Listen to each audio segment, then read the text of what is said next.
gone case. Aওয়ামী লীগের chapter close. Aওয়ামী League will never come back.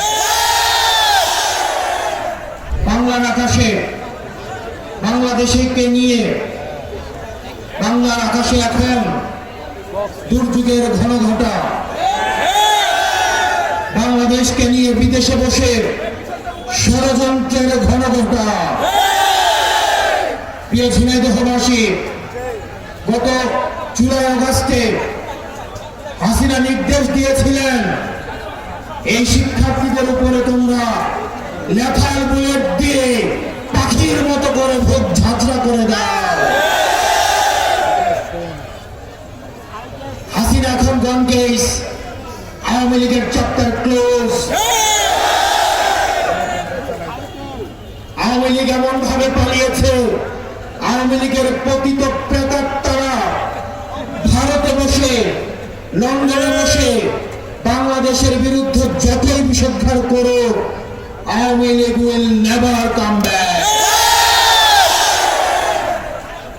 প্রিয় ঝিনাইদহবাসী, কিন্তু আমাদের শঙ্কার জায়গাটা আওয়ামী লীগকে যারা আশ্রয় দিচ্ছে, হাসিনাকে যারা প্রশ্রয় দিচ্ছে, এই মধ্য এশিয়ায় যারা অস্থিতিশীল পরিবেশ তৈরি করছে, ভারত হচ্ছে আমাদের শঙ্কার জায়গা।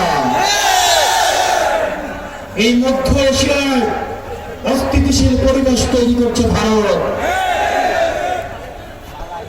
প্রিয় ঝিনাইদহবাসী, ভারত ইতিমধ্যে safe house of the terrorist হিসেবে পরিচিত হচ্ছে। হাসিনা একটা টেররিস্ট, ছাত্রলীগ হচ্ছে টেররিস্ট। সুতরাং তাদেরকে যারা আশ্রয় দিবে তারা হচ্ছে safe house of the terrorist.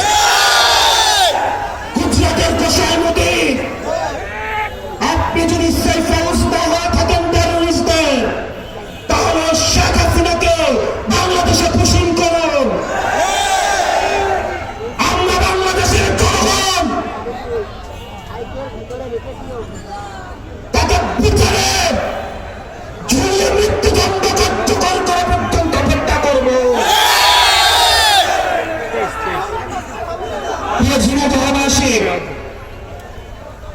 আমাদের পরবর্তী যে যুদ্ধটা, সেটা হচ্ছে বাংলাদেশ বিনির্মাণের যুদ্ধ। আমরা 5 আগস্টের পরে দেখতে পাচ্ছি একটা পক্ষ আমাদের গণতান্ত্রিক উত্তরণের পথে বাধা হয়ে দাঁড়িয়েছে। তারা নির্বাচন পিছানোর জন্য পায়তারা করছে, তারা নির্বাচন পিছিয়ে দিচ্ছে। তারা যদি নির্বাচন চাইতো তাহলে সংস্কার এবং বিচার দ্রুততম সময়ের মধ্যে কার্যকর করত। তারা নির্বাচন চায় না বলেই এই বিচার এবং সংস্কারে প্রতিনিয়ত পদে পদে বাধা হয়ে দাঁড়াচ্ছে।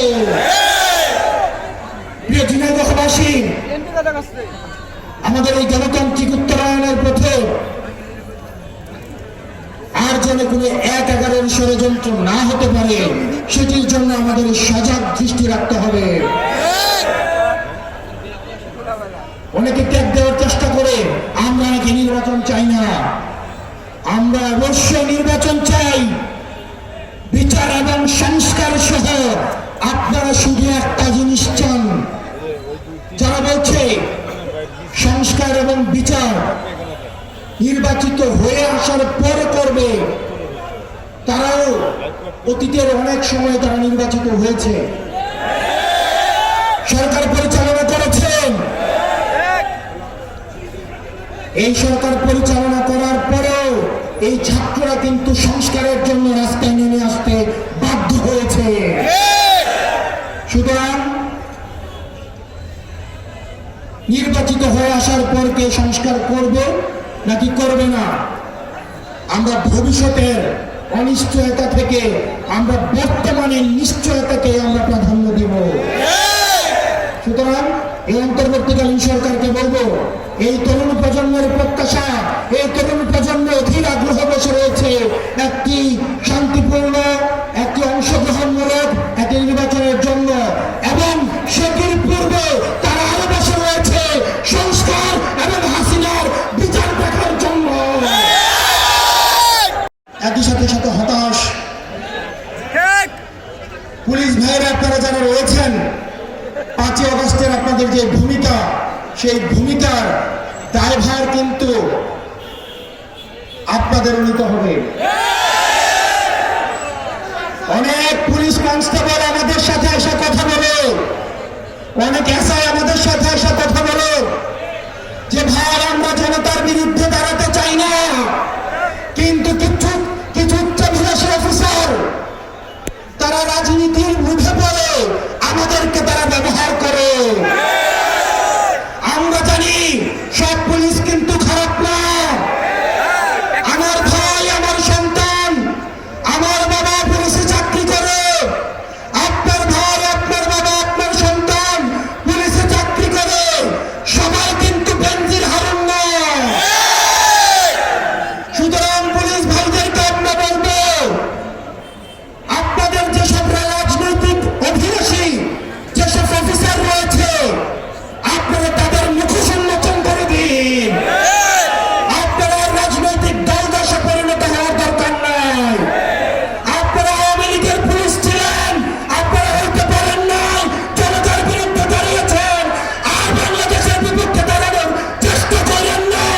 বাংলাদেশের মানুষ মাফ করবে না। প্রিয় পুলিশ ভাইয়েরা, চলেন আমরা একসাথে আপনাদের সন্তানদের জন্য, পরবর্তী বাংলাদেশের জন্য আমরা একটা সুন্দর পুলিশ কাঠামো গড়ে তুলি। প্রিয় সাংবাদিক ভাইয়েরা, আমরা আপনাদের কষ্ট বুঝি। এখানে অধিকাংশ সাংবাদিক যাদেরকে বেতন দেওয়া হয় না, এখানে অধিকাংশ সাংবাদিক যাদের বেতন 5 থেকে 6,000, অধিকাংশ সাংবাদিক যাদেরকে শুধুমাত্র বোমটা ধরিয়ে দিয়ে বলা হয় এবার কর্ম করে খাও।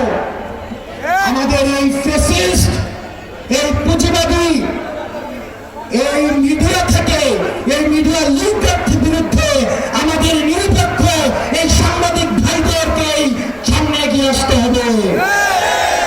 প্রিয় সাংবাদিক ভাইয়েরা, আপনারা আপনার অধিকারের পক্ষে কথা বলেন, আমরা আপনার অধিকারের পক্ষে কথা বলছি, আমরা আপনার মুক্তির কথা বলছি, আমরা আপনার ন্যায্যতার কথা বলছি, আমরা আপনার স্বাধীনতার কথা বলছি। প্রিয় সাংবাদিক ভাইরা, আপনারা নিজেদেরকে আর ব্যবহার হইতে দিয়েন না। কোন সরকার যেন আর আপনাদেরকে নিয়ন্ত্রণ করতে না পারে, আপনার কর্মদাতা প্রতিষ্ঠান যেন আপনাকে আর নিয়ন্ত্রণ করতে না পারে। আপনারা এখন কর্মের জন্য, চাকরির জন্য যেভাবে চুপ হয়ে গিয়েছেন, আপনারা যেন স্বাধীনভাবে আপনারা মতামত প্রকাশ করতে পারেন, আপনাদের ন্যায্য বেতন যেন, ন্যায্য মজুরিটা যেন আপনারা পান, সেজন্য আপনাদেরকে কথা বলতে হবে। প্রিয় প্রশাসনীয় ভাইয়েরা, এই বাংলাদেশটা আপনাদের, এই বাংলাদেশ আপনার সন্তানদের। সব প্রশাসনের অফিসার খারাপ নয়, সব প্রশাসনের অফিসার মতিউর নয়।